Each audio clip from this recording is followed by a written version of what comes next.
From the National Newsroom of the Canadian Press, I'm Karen Rebo. The threat of a looming strike tomorrow by its aircraft mechanics has prompted WestJet to cancel some flights again.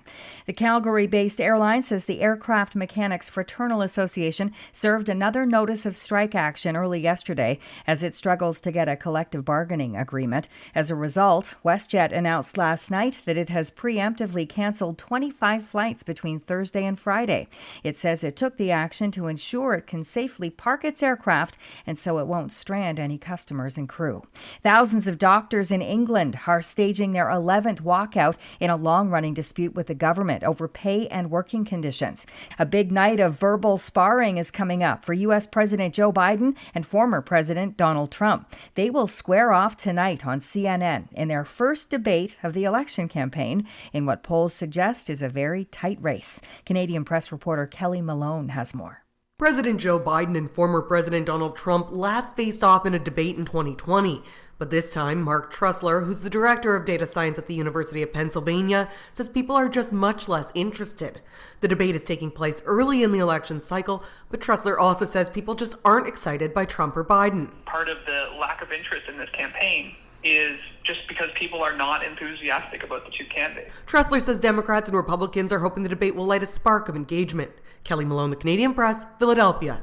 Global researchers now calculate that the warming-fueled Canadian wildfires last year pumped more heat-trapping carbon dioxide into the air than India did by burning fossil fuels. Scientists at the World Resources Institute and the University of Maryland calculated how devastating the impacts were from the months-long fires in Canada that sullied the air around large parts of the globe.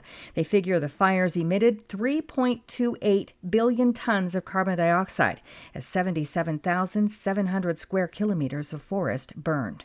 Ottawa plans to expand eligibility for the federal dental program today to include children under 18 and people who receive a disability tax credit. And one of the most celebrated acts in Canadian music history will not be appearing at Blues Fest in the nation's capital.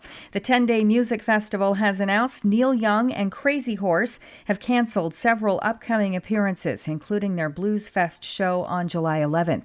Young and the band announced yesterday they are taking an unplanned break from their Love Earth tour to recover from some lingering illnesses. Ottawa Blues Fest has announced the replacement headline act for the July 11th show. And all the girlies say I'm pretty fly for a white guy.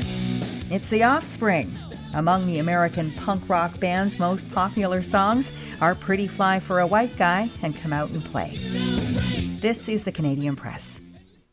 In sports, the Vancouver Canucks have acquired a 2027 fourth-round pick from the Chicago Blackhawks in exchange for forwards Ilya Mikheyev, Sam Lafferty, and a 2027 second-round pick. The Canucks will retain 15% of Mikheyev's salary as part of the deal announced Wednesday night. The Toronto Raptors are quite glad with their first-round pick of the NBA draft Wednesday night. Toronto selected Baylor guard Jacoby Walter, 19th overall. Canadian Zach Edey and Swiss-Canadian Keyshawn George were selected 9th and 24th overall by Memphis and New York, respectively. The Toronto Blue Jays game against the Boston Red Sox was suspended due to rain, initially in the top of the second inning at Fenway Park, with neither team on the scoreboard yet. The game will resume August 26th. In soccer, Venezuela scored on a penalty kick in the 57th minute to advance to the Copa America quarterfinals after a 1-0 victory over Mexico. From the Canadian Press, I'm Karen Rebo. Thanks for listening. Don't forget to follow and subscribe. For more of today's top stories, visit thecanadianpressnews.ca.